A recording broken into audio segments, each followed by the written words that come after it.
106번 시작하도록 하겠습니다. 여러분, 100번쯤 오니까 이제 안절부절 혼미해지고 계십니까? 정상입니다. 당연히 아무리 가벼운 컵이라도 10분 들고 있을 때와 1시간 들고 있을 때 체감하는 어려움, 불편함은 당연히 다르죠. 자동차 뒷자리에서 중간에 5분 앉아서 가는 것과 그리고 서울에서 부산까지 갈 때 앉아 있는 것은 당연히 다른 어려움이 느껴질 수밖에 없는 것이 정상입니다. 한 문제 한 문제 다 이해도 되고 그게 그 말 같기도 하지만 이것을 모아놨을 때 왜 이렇게 어렵게 느껴지는가? 나는 잘하고 있는 것인가?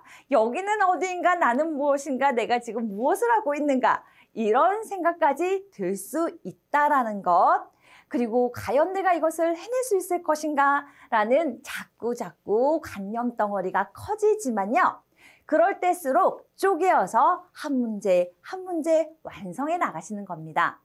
가정에서 오는 여러 가지 불편한 감정까지 즐기실 수 있는 여러분 되십시오. 왜냐고요? 그 끝은 합격이기 때문입니다. 106번 살펴보도록 하겠습니다. 윌리엄슨이 제시한 특성 요인 직업 상담에서 검사의 해석 단계에서 상담 기법 3가지를 쓰고 설명하시오네요. 설명하시오는 좀 불편한 문제에 간단하게는 쓰시오가 나옵니다. 그래서 윌리엄슨은 진단은 할 결과를 상담사가 설명, 설득, 충고 이렇게 3가지 기법으로 제시하게 되는 것이죠. 자, 설명합니다. 제가 100번째 넘어오면 이런 복합다단적인 감정이 저절로 드는 것이 정상이라고 여러분에게 설명하는 것처럼 상담사는 진단지가 나오면은 검사 자료를 내담자에게 맞게 해석해서 준비해서 내담자의 진로 결정을 도울 수 있도록 제공하는 것이죠. 진로 결정을 돕는 것이다 하셔도 되고 제공하는 것이다 해도 되고 그것을 하기 위해서 설명하는 것이다, 설명을 한다라고 해도 좋습니다. 두 번째, 설득하는 것은요. 이거야. 네가 하려는 거 알겠는데 너의 특성은 자, 결과 봐. 이거야. 하고 맞는 선택을 할 수 있도록 힘을 주어서 이야기하는 것을 의미합니다. 그래서 상담자가 내담자에게 이번에는 합리적이고 논리적인 방법으로 검사 자료를 제시하는 것이죠.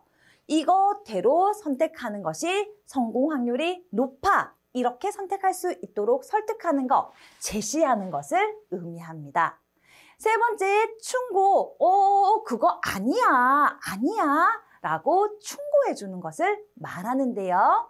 어떻게? 검사 결과를 바탕으로 상담자가 자기 마음대로 하면 안 됩니다. 주어는 항상 상담자가 내담자에게입니다. 검사 결과를 바탕으로 상담자가 내담자에게 자신의 견해를 솔직하게 제공했음에도 불구하고 다른 선택을 하려고 할 때 그거 아니야 라는 것을 솔직하게 얘기해야 돼요. 그거 아닌데 라고 똑같이 솔직하게 얘기하더라도 어떻게 우리는 자꾸 그거 아닌데 하고 이상한 충고 쪽으로만 생각하시지만 부드럽게 얘기해도 그것은 직접 충고라는 것입니다. 자신의 견해를 솔직하고 분명하게 표명하는 것이 바로 충고. 그 내담자에게 바로 1대1로 한다고 해서 직접 충고라고 표현하였습니다. 윌리엄스 특성 요인 상담 기법 3가지는 설명, 설득, 직접 충고 이렇게 마무리하면서 107번으로 가도록 하겠습니다. 크라이티스는 직업 상담에서 문제 유형 분류를 흥미와 적성 3가지 변인들과 관련지어서 분류했지요. 그래서 가장 크게 적결현이라고 우리는 알고 있습니다. 적결현입니다. 적결현. 적응성과 결정성과 현실성 크게 이렇게 3가지를 나누고 각각에 대해서 설명하시오 했었을 때 적응성과 관련된 문제 유형이다. 결정성과 관련된 문제 유형이다. 그리고 현실성과 관련된 문제 유형이다. 라고 일단 1차를 풀이하시고요. 어떻게 그것을 한 덩어리 더 붙이기 위해서 적응성과 관련하여서 어떻게 나누었는데 어떤 문제인데 적응해도 문제, 적응 못해도 문제라는 거죠. 그래서 적응성 안에는 적응형과 부적응형 유형으로 나누어진다라고 쓰시면 조금 더 한 덩어리가 더 붙어서 완결된 문장으로 완성할 수 있고요. 두 번째, 결정성은 결정성과 관련해서 왜 결정을 못하냐면은 능력이 너무 많아서 이것도 해보고 싶고 저것도 해보고 싶고 또 실제로 이것도 할 줄 알고 저것도 할 수 있기 때문에 결정, 그래 결심했어 해야 되는데 그것이 잘 안 된다라는 거죠. 또 그것과 능력과 상관없이 원래 우유부단해요. 저는 언젠가 말씀드렸는지 모르겠지만 카페에 들어가서 커피를 결정할 때도 주문을 할 때도 매일매일 우유부단함의 극치를 보입니다.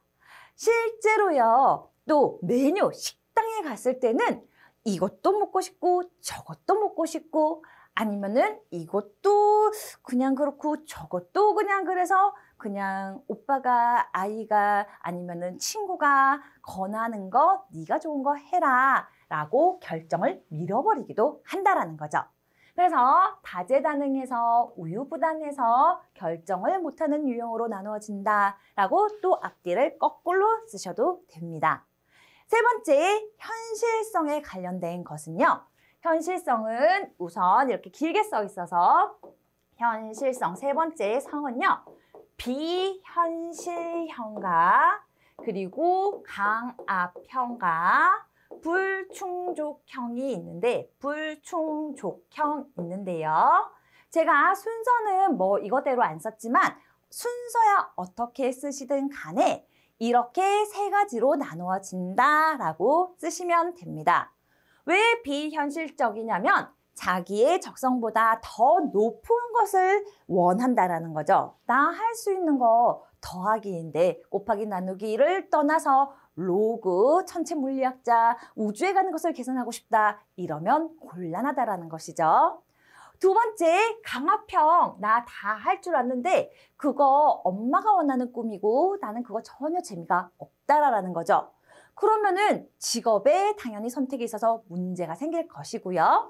세 번째, 내 능력은 정말 하이고 이 영역도 맞는데 뽑는 사람을 이 영역에서 그 정도의 능력은 필요 없다라는 거죠. 여기 와서 청소해줄 사람을 뽑고 있다라는 겁니다.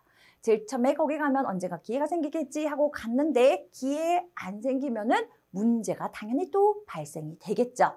그래서 현실성은 현실성과 관련된 현실의 문제와 관련하여 자신의 적성 수준보다 높이 요구하는 비현실성과 자신의 적성 수준보다 낮게 요구하는 낮게는 불충족형, 흥미가 맞지 않아서 늘 하는 얘기 피 보면 깜짝 놀라는데 의사할 수 없다라는 것이죠.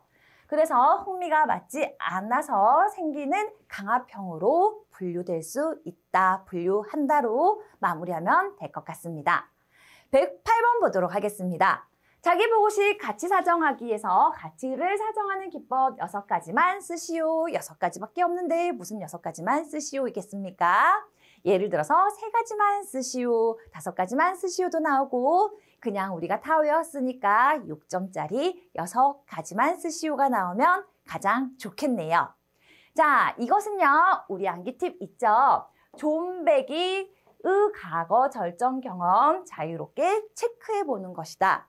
존백 과거 절정 경험 자유롭게 체크하는 것이 6가지의 기법입니다. 내담자의 가치를 사정, 파악하기 위해서 가치가 뭐예요? 직접적으로 물어보면 대답할 수 있는 내담자 거의 없다라고 제가 이론 시간에 말씀드렸습니다. 그럼 어떻게 내담자의 가치를 파악하는데 지난번 예시에서는 존경하는 사람, 인물 기술하기로 말씀을 드렸던 것 같아요. 중학생들에게 존경하는 사람 누구니? 라고 물어보면은 정말 초등학생들은 뭐 이순신도 나오고요. 중학교 가면은요, 그런 위인보다가 부모님이 더 잘 나온다라고 얘기했는데, 그랬을 때 왜 부모님의 어떤 부분이? 라고 물어보면은 뭐 그냥 대답을 했다 하더라도 왜? 라는 이유를 생각하면서 자기의 가치에 맞는 그 부분, 우리 부모님은 책임감이 강하세요. 정말 성실하세요. 열심히 사세요. 우리 엄마는 아름다우세요. 미의 가치가 있나? 뭐 여하튼 이렇게 자기의 가치에 맞는 이야기를 한다라는 것이죠. 두 번째, 백일몽. 내가 예전에 꿈꾸던 것이 자기가 좋아하고 가치 있다라고 생각했으니까 그것을 꿈꿨을 것이고, 과거의 어떤 경험 중에 대학교 때 있어서 고 선택에 있어서 가장 기억에 남는 관계 얘기해 줄래 했었을 때 선택하게 되는 것도 가치에 맞기 때문에 과거의 여러 일 중에 그것을 선택하게 된다라는 거죠. 절정 같은 맥락이고요. 자유시간 여러분 이렇습니다. 얼마 전에 이제 연휴 때 설 연휴였는데요. 조카가 물어보는 거예요. 자기 드디어 여자친구가 생겼대요. 요즘에는 먼저 물어보면은 무례하지만 얘기하는 것을 잘 안 들어주는 것도 비매너라서 어머 여자친구 생겼어 축하해 하면서 딱 인사를 했는데 표정이 금세 어두워지는 거예요. 왜? 라고 물어봤더니요. 아 여자친구랑 자기 많이 만나고 싶은데 자유시간 여자친구랑 보내고 싶은데 여자친구가 너무너무 바쁘대요. 그래서 왜? 그래도 짬짬이 만나면 되지 라고 물어봤더니요. 월요일 회사 마치고 회사원이니까 회사 마치고 만나 그랬더니 월요일 날 전화하면 회식이다 그러고 그러면 수요일 날 만나자 그러면 동창생들과 동창회가 있다고 그러고 주말에 만나면 가족들과 모임이 있다라고 얘기를 한다라는 거예요. 그래서 제가 그 얘기를 듣자마자 둥둥둥둥 여러분은 무슨 생각이 나십니까? 그렇죠. 그 여자친구라는 그 여성분은요. 제 조카 이 남자친구를 좋아해요, 안 좋아해요? 그거 사랑 안 하는 가능성이 훨씬 더 높다라는 겁니다. 여성들은요, 자신이 가치 있는 곳에 시간을 많이, 일단 남성, 여성 다 마찬가지지만 특별히 여성은 자기가 관심 있는 분야에 더 시간을 많이 쓰고요. 남성들은 자신이 가치 있다라는 부분에 돈을 더 많이 쓴대요.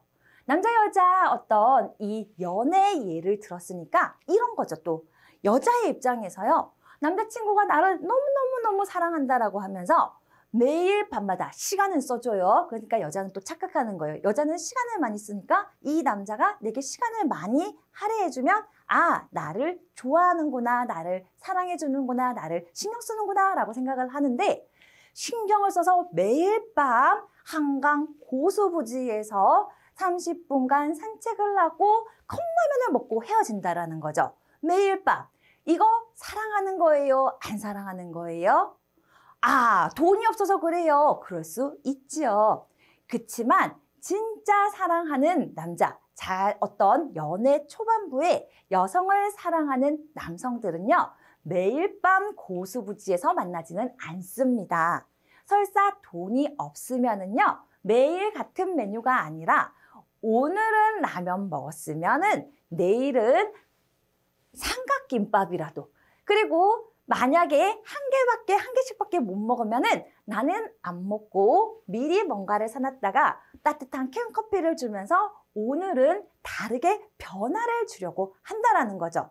그랬을 때, 아, 돈, 금전적인 것과 상관없이 이 남자가 내게 사랑을 주는구나. 아니, 반대입니다. 이 남자가 금전의 계획 사용하는 것으로 어떻게 해요? 이 여성에게 사랑을 표현하는 것이죠. 남성분들 젊으실 때 아니면 혹시 지금 그러고 계시지 않나요? 그런 게 사랑이라고 듣고 나면 표현이 된다라는 거죠.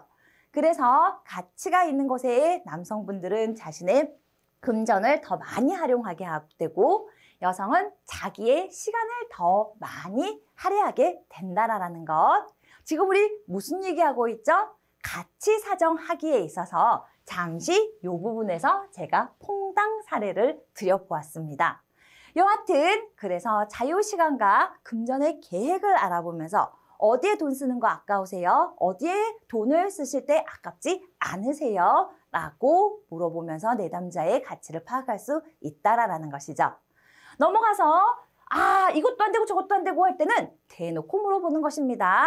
체크 목록에 같이 순위 매기기입니다. 뭐 예를 들어서 여러 가지 카드 같은 거 아니면은 체크 목록 자체에 어떤 사람들은 종교가 있고 어떤 사람은 학습이 있고 어떤 사람은 건강의 가치를 두고 어떤 사람은 정말 경제력 그리고 어떤 사람들은 가족 뭐 이렇게 해서 일단 5개 있는데 많은 가치 카드들을 이렇게 보여주면서 가장 중요하게 생각하는 것부터 순서를 한번 매겨보라고 했었을 때 내담자는 미처 내가 뭐에 가치가 있는지 모를 수 있었지만 이런 활동들을 통해서 아, 나는 이게 중요한 것 같아요 하면서 자기의 가치 순서대로 순위를 매기게 된다라는 것이죠. 자, 이거 이해 보다가는 1번부터 6번까지 6가지의 가치사정 기법은 정해져 있는 답이기 때문에 존배, 과거 절정 경험, 어떻게요? 자유롭게 체크해 본다 해서 6가지 잘 암기하시기를 바라겠습니다. 109번 가도록 하겠습니다. 직업상담 과정에서 사용되는 질적 측정 도구 3가지를 쓰고 설명하시오 있는데요. 질적 측정 도구라는 것은 정보를 파악하긴 하는데 측정하니까 뭐를? 내담자의 정보는 파악이 되는데 어떤 수치적인 양이 아니라 틀린 정보는 아닙니다. 내담자에 대한 정보인데 정질적, 그렇구나. 수치까지는 않지만 저 사람이 저런 것을 좋아하는구나. 가족력은 저렇구나. 이런 것은 어려워하는구나. 라고 내담자의 정질적 정보를 파악할 수 있다라는 것이죠. 그렇게 파악할 수 있게 해주는 도구, 기법들이 뭐가 있냐라는 질문인데요. 3가지 생애 진로 사정 있고요. 제노그램 있고 직업카드 분류법이 있습니다. 제일 쉽습니다. 쓰고 설명하시오 했었을 때 상담 초기에 구조하는 면담 기법 너무나 우리가 알고 있으니까 그냥 한 줄 쓰시면 되고요. 어떻게 질적 정보를 얻어가냐 하면은 여기에는 그냥 다양한 정질적 정보를 파악할 수 있다, 질적 정보를 파악할 수 있다라고 마무리가 되었지만은 그렇죠. 진로 사정을 통해서 무슨 일 했었어요? 어떤 거 좋아하셨어요? 라고 물어보면 내담자가 말하는 그 정보가 그렇죠. 정질적 정보라는 거죠. 그리고 어떤 일을 하셨을 때 잘하셨어요? 물어보면 그것도 다 내담자에 관련된 정보라는 것이죠.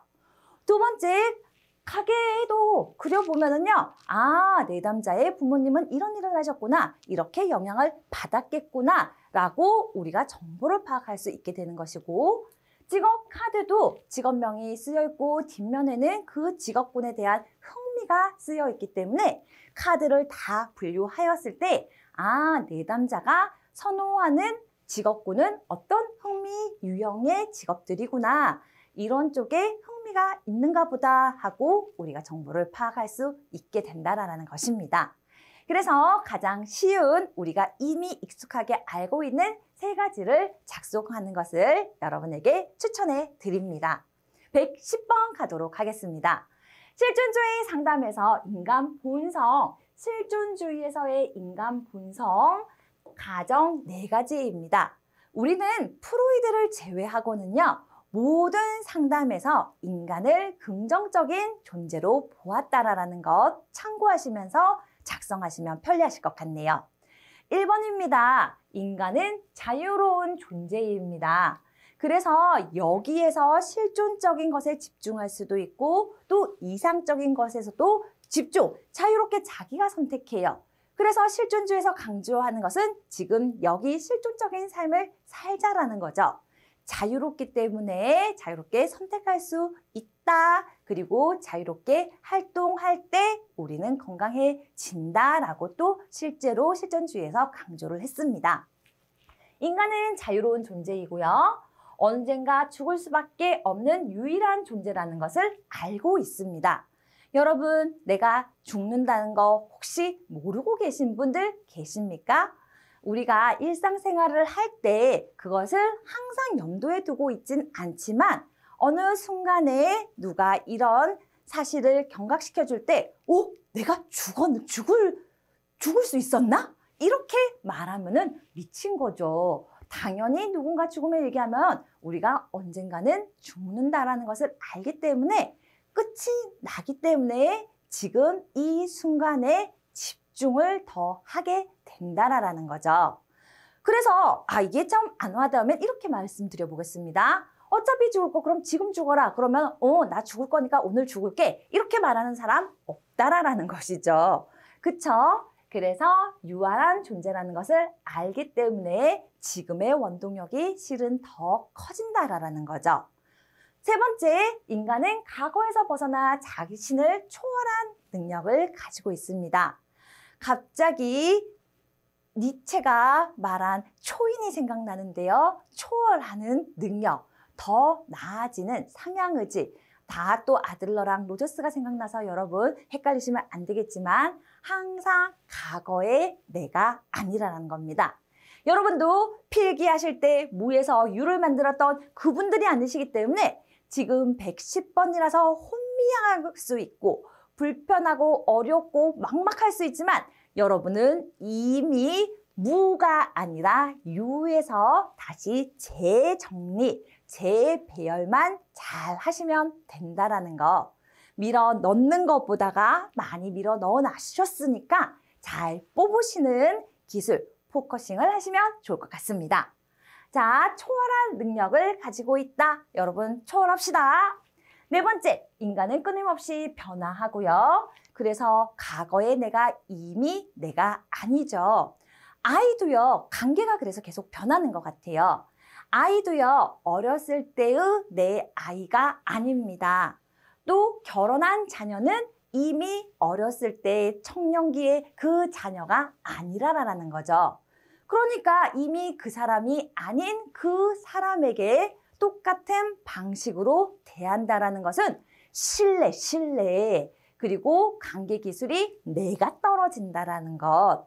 제 남편도요, 제 남편, 그리고 저도요, 20대 서로 만나서 스파크가 일고 풋풋한 사랑을 하던 그 사람이 아니라는 것입니다. 그러니까 변한 게 아니고 우리의 관계를 내가 옛날로 고착화하면 안 된다라는 것입니다.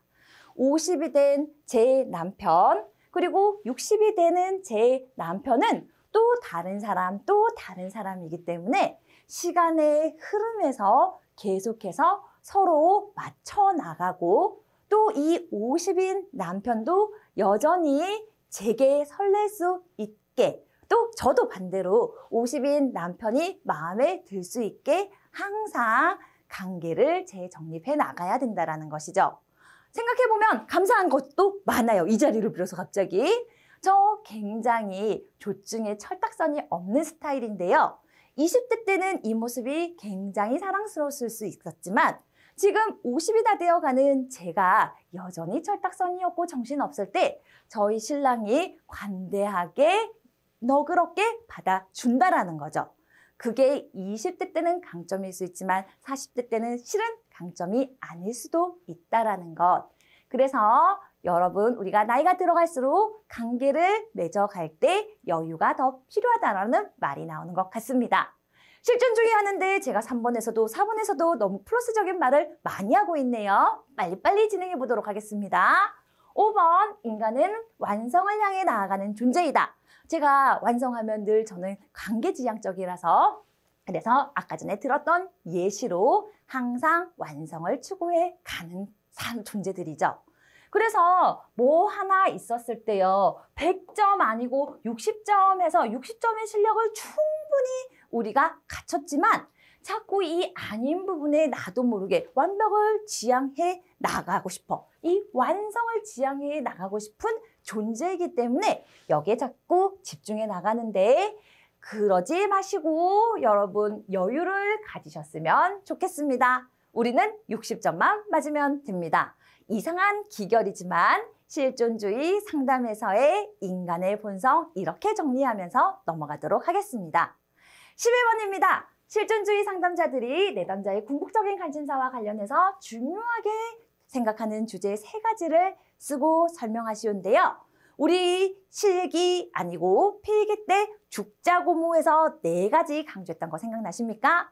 그것과 비슷한데 죽자 고문을 얄롬, 실존주의 상담자 철학가 중에 특히 얄롬이 주장한 부분이고 전반적인 내용으로 이번에는 죽자 고문 말고 죽자 의진으로 한번 가보도록 하겠습니다. 죽자 고문 빠빠이 했습니다. 안녕입니다. 이제는 새롭게 돌아온 죽자 의진입니다. 죽자 의진아 한번 보도록 하겠습니다. 그리고 일단 소재를 3가지 쓰고 설명하시오가 나오고 4가지를 쓰시오 나오기 때문에 한 가지 설명은 몰라도 죽자 의진 가지고 가셔야 됩니다. 자, 죽음과 비존재입니다. 언젠가 자신이 죽는다는 것을 스스로 알고 있다라고 그냥 앞에서 외웠던 거 그대로 활용하시면 되고요. 두 번째, 자유와 책임. 죽자에서 자유로운 존재지만 그 자유라는 것은 타인과의 관계를 위해서 책임질 수 있는 범위에서 책임감이 따른다라는 거 우리 초등학교 때부터 누누이 들어왔습니다.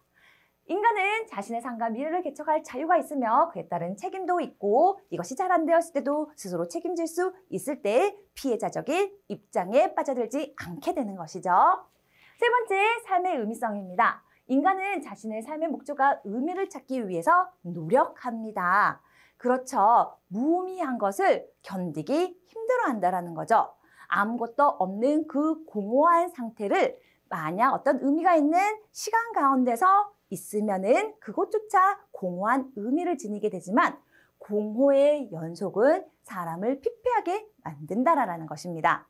왜? 우리는 의미를 추구하기 때문이라는 거죠. 그리고 진실성입니다. 인간은 자신의 실존을 획득하기 위해서 자신을 내가 어떤 사람인지 정리하고 싶고 내가 누구인지 아무도 관심이 없고 내가 일상생활하는데 내가 뭐 아무것도 없지만 우리가 자기 자신, 내가 뭘 좋아하지? 나 어떻게 하는 자기 인식을 높이고 싶어하는 그 마음 누구나 가지고 있잖아요. 그게 또 다른 진실된 나를 알고 싶어 한다라는 거죠. 그래서 실제로요, 40대가 지나가고 50대가 되어갈 때 나 자신을 몰라, 내가 뭘 좋아하는지도 몰라 이렇게 말씀하시는 분이 쿨하게 나 원래 나에 대해서 잘 몰라, 그냥 몸뚱아리만 들고 다니면 돼, 뭐 이러면서 하시는 분들, 건강하신 분들 잘 없으세요.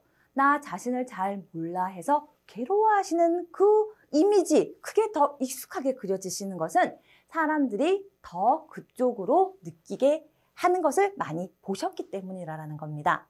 여튼 죽자 고무 빠이빠이 하시고 죽자 의진 하셔서 쓰고 설명하시오는 3가지 가져가시기를 바라겠습니다. 112번 넘어왔습니다. 립탁이 제시한 자발적인 실직. 내가 회사를 그만뒀지만 이래나 저래나 실직을 한 경험을 하고 있는 내담자들에게 나타나는 비합리적인 신념, 건강하지 않는 이상한 생각 5가지를 쓰시오인데요. 이거요, 아무거나 쓰셔도 되지만 립탁이 제시했던 7가지 중에 이왕이면 5가지를 쓰시는 것을 권장해 드립니다. 뭐라고 했냐면요, 립탁은요, 직업 탄생은 완전하게 이루어져야지 완벽한 결정으로 간다라고 했다라는 거죠. 우리 여러분 직업 상담사 구할 때 완전하게 나의 제2의 삶은 오직 이거 하나, 이거는 A, B, C, D, E 해서 딱 맞아서 나는 이걸 결정했어. 이렇게 하시는 분들 잘 없으시잖아요. 그런데 우리 내담자 중에서는 이러신 분들이 있습니다.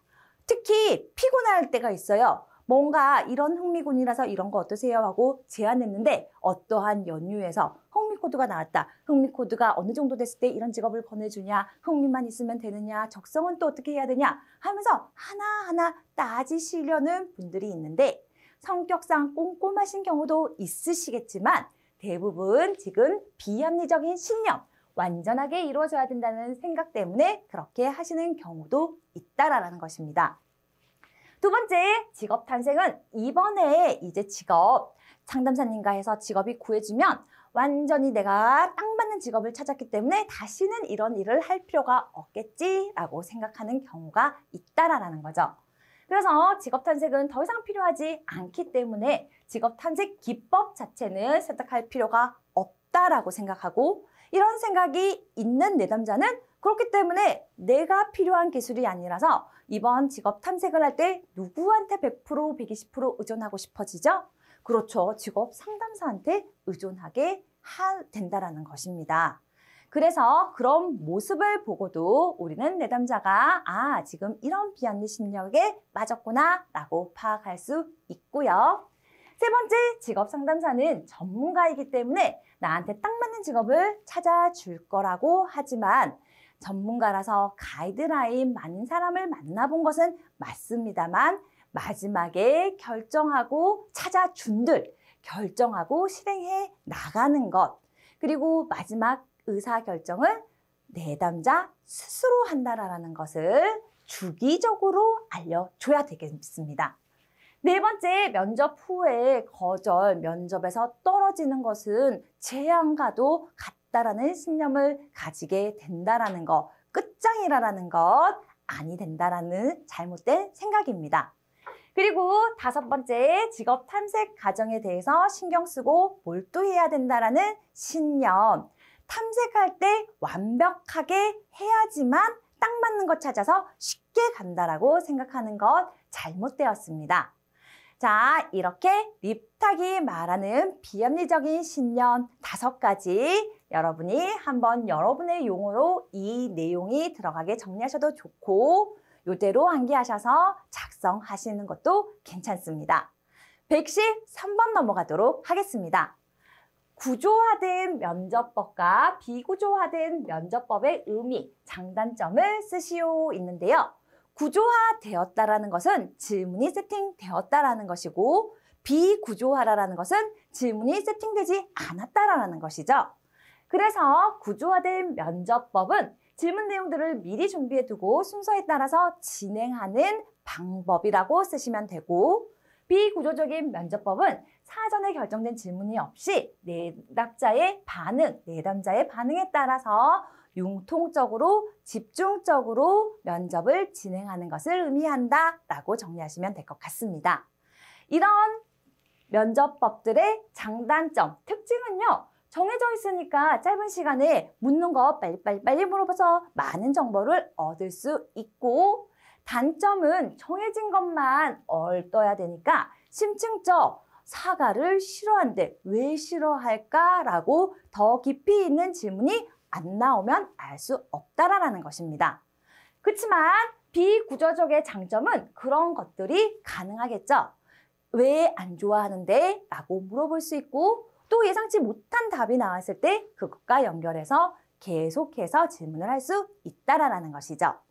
단점, 그렇지만 그거 깊게 파다 보면은요. 여러 가지를 알아야지 한계에 빠져서 나머지 정보를 고려할 수 없게 되는 문제가 생길 수도 있는데 그런 문제점을 발생할 수도 있게 다량의 정보를 짧은 시간에 얻을 수 없다라는 거. 힘 다 뺐는데 내일 다량의 다른 정보를 얻기 위해서 또 오세요 하면은 그렇죠. 내담자가 올 수도 있지만 안 올 수도 있는 것이 문제입니다. 114번 가도록 하겠습니다. 내담자에게 좋은 영향을 줄 수 있는 언어적인 행동과 비언어적인 행동 3가지. 누가 이거 하죠? 그렇죠. 상담사가 내담자에게 좋은 영향을 줄 수 있는 언어적인 행동과 비언어적인 행동인데요. 언어적인 행동에는 당연히 칭찬도 있을 거고 3가지인데 제가 4가지씩 이렇게 한번 정리해 보도록 해놨네요. 여기도 4가지 한 개 더 맞춰보도록 하겠습니다. 요약, 부연하기, 재진술, 명료화, 뭔가 표현함에 있어서 내담자에게 도움을 주는 기법들을 쓰시면 되고요. 그리고 비언어적인 것이 훨씬 더 중요하다고 했습니다. 92% 무슨 꼭 수치가 아니지만 90% 이상 비언어적인 것에 사람들은 느낌을 받아서 저 사람이 날 좋아하는구나 안 좋아하는구나 더 빨리 캐치한다라는 것이죠. 그래서 은은하게 미소 짓는 것 그리고 비웃는 건 안 됩니다. 여기다 미소에서 비웃음 이렇게 쓰면 당연히 그것은 좋은 영향 아니고 멀어지는 부정적인 영향입니다. 그리고 몸짓이라고 했는데요. 몸짓 이러면 끝장입니다. 그래서 뭐 팔을 벌린다라든지 몸짓 중에서 기울임, 내담자를 향해서 기울인다라든지 가슴을 연다라든지 이런 몸짓, 크게 그냥 몸짓이라 쓰셔도 되고 세부적으로 쓰시다가 옆에 삐딱선 타지 마시라고 말씀드리는 것이고요. 눈 마주침 좋지요. 우리가 지그시 바라보는 것, 굉장히 따뜻하다라는 것, 착지려 보기 이런 거는 안 됩니다. 그리고 또 어떤 비언어적인 행동이 좋을까요? 적정한 거리를 유지하는 것, 이런 것도 비언어적인 행동. 그리고 손으로 안내하는 수자세 같은 것도 비언어적인 행동, 긍정적인 영향을 줄 수 있는 행동이라고 볼 수 있습니다.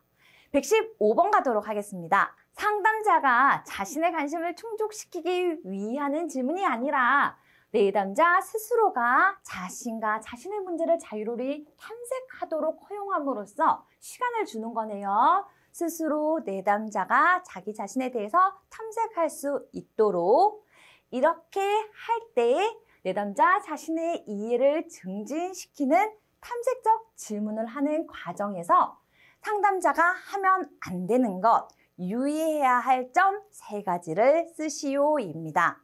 질문이 너무 어렵지 상담자가 몇 개의 질문을 던져주면서 내담자가 스스로 자기를 탐색할 수 있도록 시간을 주는 것인데요. 그때 시간만 주면 딴 데로 갈 수 있으니까 적절히 질문을 던져주는데요. 이 과정에서 상담자가 유의해야 할 3가지는 무슨 얘기를 하고 탐색을 할 때 아 그러세요? 그럼 이것이네요? 이렇게 하시는 건 어때요? 하고 너무 이른 조언을 하면 안 된다라는 것이죠. 그리고 그랬을 때 이렇게 한번 생각을 해보세요. 권유까지는 되지만 그 이후에 계속해서 가르치기가 들어가면 안내랍시고 가르치기가 들어가면 자유로이 탐색하는 것이 아니다라는 것 알고 가시고요. 그리고 또 시간을 줘야 되는데 지나친 질문을 함으로써 오히려 이 자유로운 탐색에 방해가 된다라는 것입니다. 자, 이 3가지 유의해야 할 상황이라는 것 참고하십니다. 너무 이른 조언하기, 그리고 가르치기. 3번째, 지나친 질문하기. 지나친 질문으로 방해한다. 가르쳐서 진도를 자유롭게 탐색을 못한다. 너무 이르게 조언해서 자른다라는 거죠. 자, 3가지 정리하시면서 116번 가도록 하겠습니다. 데이비스와 로키스트의 직업 적응 이론의 기초에서 개발된 직업 적응과 관련된 검사 도구 3가지는요. 정말 간단하게 영어로 MIQ, MJDQ, MSQ 이렇게 쓰셔도 되고요. 2개 다 안 쓰셔도 됩니다. MIQ, MJDQ, MSQ 쓰셔도 되고요. 미네소타 중요도 질문지, 그리고 미네소타 직무기술 질문지, 미네소타 만족 질문지, 만족도 질문지 어떻게든 풀이해서 쓰셔도 됩니다. 중요 I니까 important, 그리고 직무기술, 그리고 마지막에 satisfaction 해서 만족도, 만족 질문지 3가지 쓰시면 될 것 같습니다. 117번 가도록 하겠습니다. 직업 적응 이론에서 중요하게 다루는 6가지 직업 가치 우리는 다 알고 있습니다. 지성이 편한 남자지요. 그래서 지위, 성취, 이타심, 편안, 안정, 자율인데요.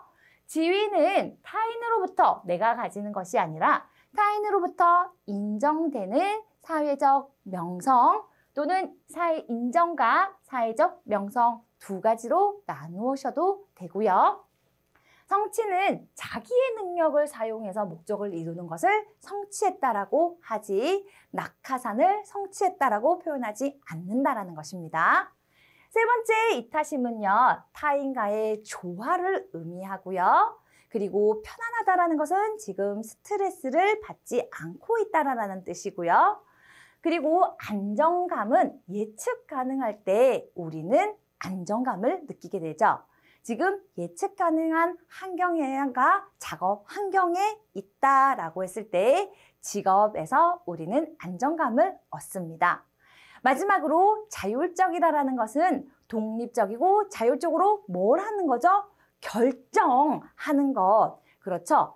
우리가 이 결정, 권한이 주어질 때 정말 자유롭다, 자율적으로 일할 수 있다라고 표현을 합니다. 그래서 지성이 편한 남자 6가지 정리하시면 될 것 같습니다. 118번 가도록 하겠습니다. 표준화를 위해서 수집된 자료가 정교 분포에서 벗어나 버렸대요. 이랬을 때 꼭 문제가 있기보다는 표집 절차의 오류의 원인이 있어서 이를 해결하기 위한 방법 3가지를 쓰고 설명하시오 나오는데요. 어떻게든 문제 형식은 달리 나올 수 있지만 핵심 표집 절차 핵심 정교 분포에서 벗어나는 것을 해결하는 방법, 정교 분포에서 벗어나는 것을 해결하는 방법이라는 용어가 나오면 무조건 완전 평면. 말씀드렸습니다. 정교 분포는 이렇게 종 모양이어야 되는데 문제, 완전 평면이면 문제가 된다 해서 완절면 생각하셔서 답 작성하시면 좋을 것 같습니다. 첫 번째는 완곡한 것은요. 모양과 일단은 유사해. 그랬을 때 좀 가감해서 점수 여기는 좀 더 높이고 여기는 좀 더 빼서 좀 더 완벽한 종 모양을 만들 때 우리는 완곡법이라고 표현합니다.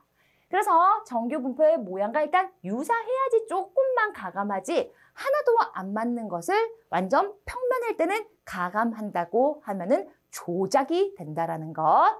앞에 첫머리 유사할 때 점수를 가감해서 정교 분포 모양을 갖추도록 하는 방법을 의미하는 것이고요. 절미법은요. 절단한다라는 거, 잘라요. 꼬리를 밉니다. 그래서 꼬리를 자른다라는 것인데 이렇게 정교 분포 중에서 이 끝에가 너무 점수가 작지만 조금씩 많아서 이쪽 끝에가 또 많을 수도 있습니다. 그래서 이럴 때 편포의 꼬리를 잘라내는 것, 양쪽이든 한쪽이든 앞쪽이든 뒤쪽이든 잘라내어서 정교 분포의 모양을 만드는 것을 우리는 절미법이라고 하고요. 그리고 마지막에 면적 한사법은 이렇게 나눠 있을 때 이 모양은 아니지만 어떤 각자의 이 모양에서 100분위로 나누어서 정교 분포 그 기준 안으로 넣어서 모양을 완성해 나가는 것을 면적 환삭법이라고 하는데 이것을 어떻게 설명하느냐면은 각 점수들의 100분위를 찾아서 그 100분위에 해당하는 지점수, 이 밑에 지점수들이 있겠죠. 점수를 찾아서 이것은 여기에 해당될 것이고 이거는 여기에 해당될 것이고 해서 앞으로 가는 것이 아니라 나온 점수를 다시 이 정교 분포상으로 밀어 넣어서 완성하는 방식입니다. 그래서 완전 평면 생각하시면서 완곡, 절미, 면적, 환산법 정리하시기를 바라겠습니다. 119번입니다. 고트프레드슨의 직업포부 발달 이론에서 제시된 제한과 절충의 원리, 의미와 그 의미에 대해서 각각 설명하시오 썼는데요. 제한이라는 것은요. 자신의 영역을 좁혀나가는 과정입니다. 하고 싶은 거 이만큼 많은데 다 하는 것이 아니라 할 수 있는 것, 해야 하는 것, 그리고 뭔가 이렇게 좁아져 나가는 것을 우리는 제한당한다라고 하죠.